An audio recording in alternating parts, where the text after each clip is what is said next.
Class, this video is to offer feedback and information on the case of Josh.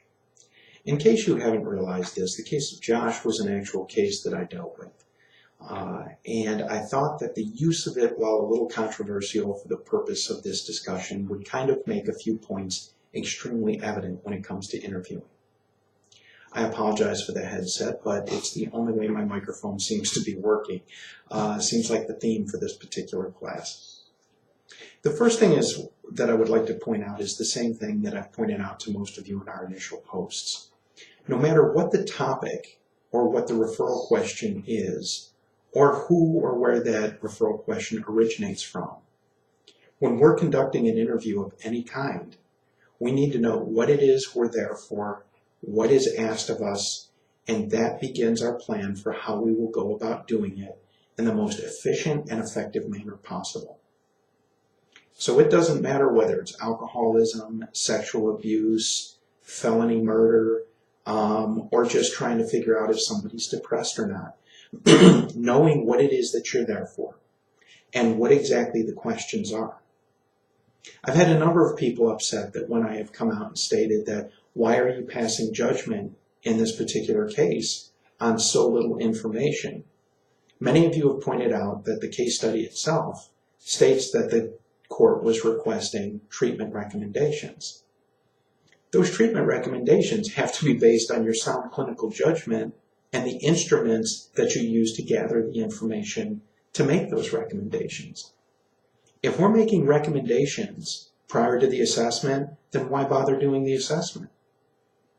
If we've already judged Josh based on what appear to be very horrific conditions and actions, then what are we needed for? I'm not asking you to state that you're in support of Josh in any way, shape, or form. What I'm asking you to do is consider the fact that if you go into court and you provide information based on how you think or feel, it will come off as judgment, it will come off as biased, and a good lawyer will tear you apart. The more controversial the subject, the more your judgment and your recommendations need to be backed up by clear evidence, protocols, established instruments. You need to show that you use the utmost professionalism in conducting yourself in the collection of the data necessary to answer these questions. Now, many of you are saying, I'm not interested in forensics, I'm not going to do this. That's fine. My question and my purpose in doing this was to pretty much just bring forth the fact that no matter what you're doing in your day-to-day life or your professional life, when these issues come up, you should treat every interview with the seriousness of it being evaluated in open court. If you do that, you will ensure that you're doing things in a manner that is ethical, that is evidence-driven, and that you have taken every step necessary to do an effective and meaningful interview with no shortcuts, no simple discussions, but you've actually conducted yourself in the utmost professional manner. Yes, it was a dirty trick to use something so emotional to bring that point to light. But let's step back and take a look at a few other pieces. If I were going to interview Josh, there's a couple things that I would want. First and foremost, I want the police report. I want every record of the assault and the processes that have been taken to date. When I was doing this on a regular basis in my professional life, I required that we have 3 90-minute interviews. The first one, they were basically coming in and I was doing mental status, I was collecting historical information. It was a clean, clear clinical interview. The second interview, they had to bring me the police reports themselves because they have access to that. It's much cleaner and it's much easier than trying to get them from the court yourself. Once I get that information, I would actually then send them for an assessment within my own department. I won't get into all the instruments, but it's the data collection. It's much more objective. Personality tests, tests of sexual interest inventories, a number of those items. Now I have the background. I have the police records. I have their clinical history. If I can have access Not necessarily, and I very rarely had access to victims, but in this particular case, I had full access to the victim, the siblings, and the mother, who all were able to come in and provide me with information and perspective on the issue, on Josh himself, and on their living situation. The final piece of the puzzle is they would come in and we would do an assault-specific interview. I would basically now have all this information at my fingertips before we ever began to talk about what exactly took place. I would get their clean report. I would have all this information from the instruments that were collected. I'd have the police information, and there I could basically do some confrontation over, okay, well, here's what this says, but here's what you say. And my goal wasn't to get him to admit to anything. My goal was simply to assess, where was this person at?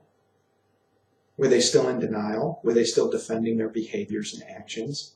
This is a huge and very important point when you're considering how amenable they may be to treatment. Are they beginning to accept responsibility for their behavior? So that's my assessment process. What I was looking at from this discussion was to see if I could get you to consider, hey, you know what? There's a lot more to do when preparing for an interview than just showing up with something like a mini mental status exam. If someone's depressed, you may want to use the Beck Depression Inventory. There's anxiety scales. There's a whole number of things that are available, even at the master's level, that help you collect data and information that's more objective than simple self-report or the questions that may come to you in an interview. Prepare yourself by knowing what the referral is and what types of preparation you need to conduct a good interview. I'm now going to supply some information that certainly wasn't expected for any of you to know prior to this. The case of Josh was chosen because it was one of the most pure forms or examples of incest that I ever dealt with. Now, incest, for most of you, we say, oh yeah, it's, sexual contact between family members. It's usually a bit more complex than that. That may describe the behavior itself, but usually what's at work in incest cases are a family dynamic that somehow supports the secrets and supports the behaviors. I'm not saying that people condoned the behavior. It's much more complicated than that.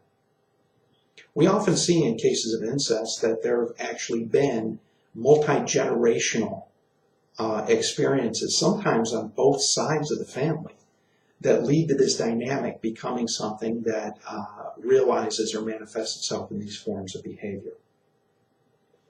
Some statistics that may help you understand my perspective on this case are, number one, incest rarely ever reoccurs with or without treatment. Now take a moment to think about that.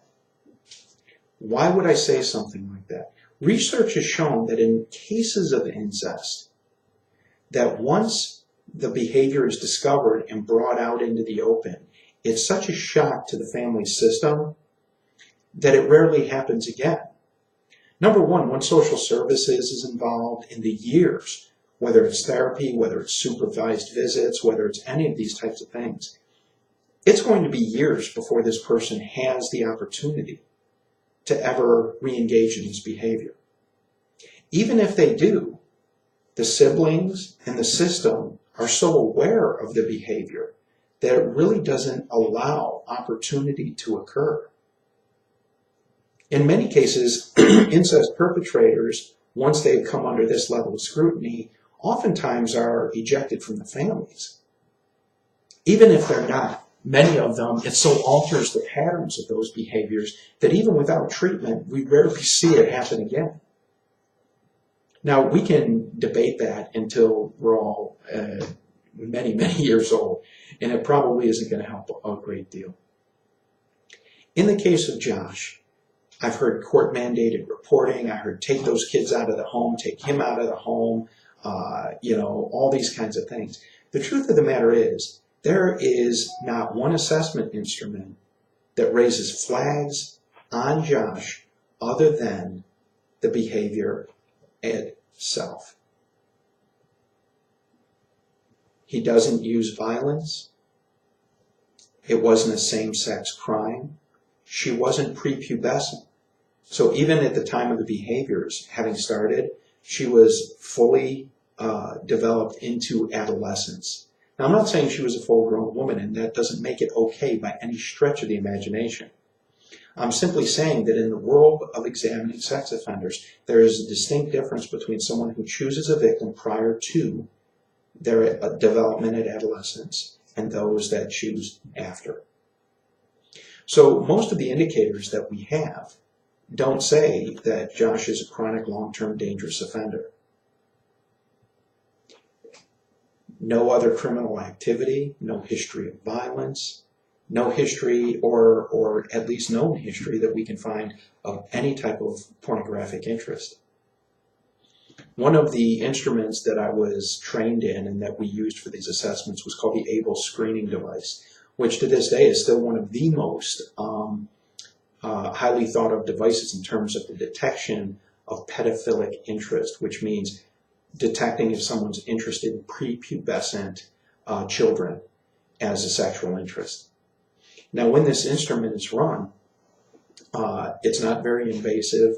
It is accepted in a number of courts, and Josh didn't tick off anything that would have given rise to concern in this instrument. Even in chauvinistic scales that detect for rape and things of this nature, again, Josh came back very, very clean.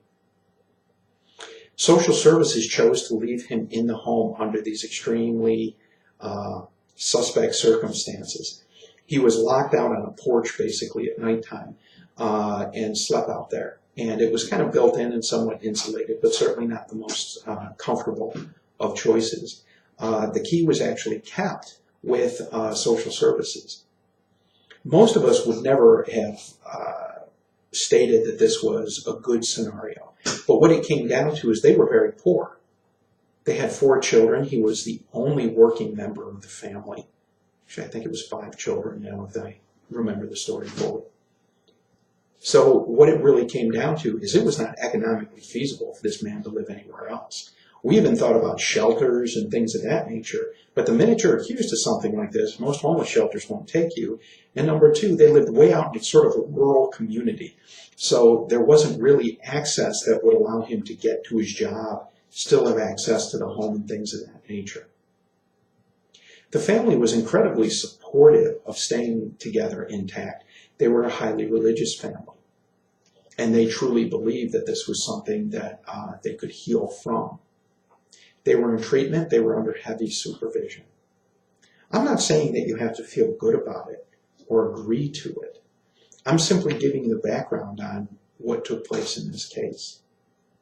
The main problem we had with this case is by the time we were treating Josh, he had been with a number of other providers, many who were just psychologists and mental health personnel that had never had appropriate training in dealing with the assessment or treatment of sexual offenders.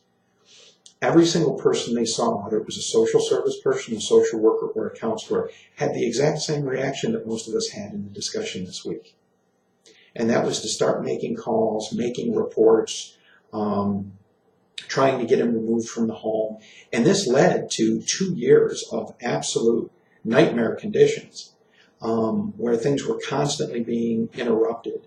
And the family would then refuse to go back to those treatment providers. So not only was it not an ideal circumstance, the reaction of the professionals themselves were actually preventing any additional therapy and intervention from truly taking place. Once again, the case of Josh is by nowhere near what we would think of as a normal case. But at the same time, if you take a look at the statistics, you properly prepare the instruments, you would make your recommendations based on what it is you found. Truly what I found in this case was someone who appeared to sincerely take responsibility for their behavior and want to do something about it. He had the support of the family as well as the victim. There was intervention, there was supervision, there was legal accountability.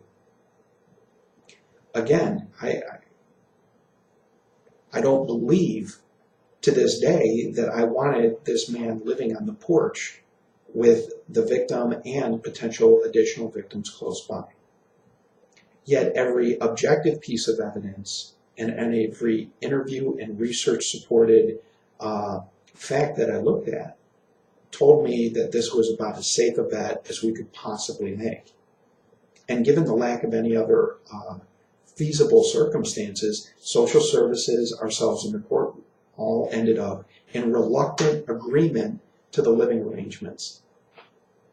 This man also completed more than 2 years of group therapy while still invested in individual therapy and ongoing supervision from probation as well as social services.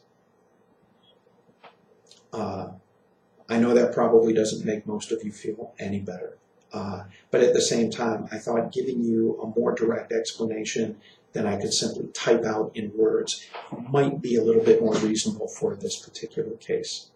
I hope that you feel that this is an appropriate explanation, and I'm posting this early in the discussion so that we can discuss and hear your reactions and process this information as well.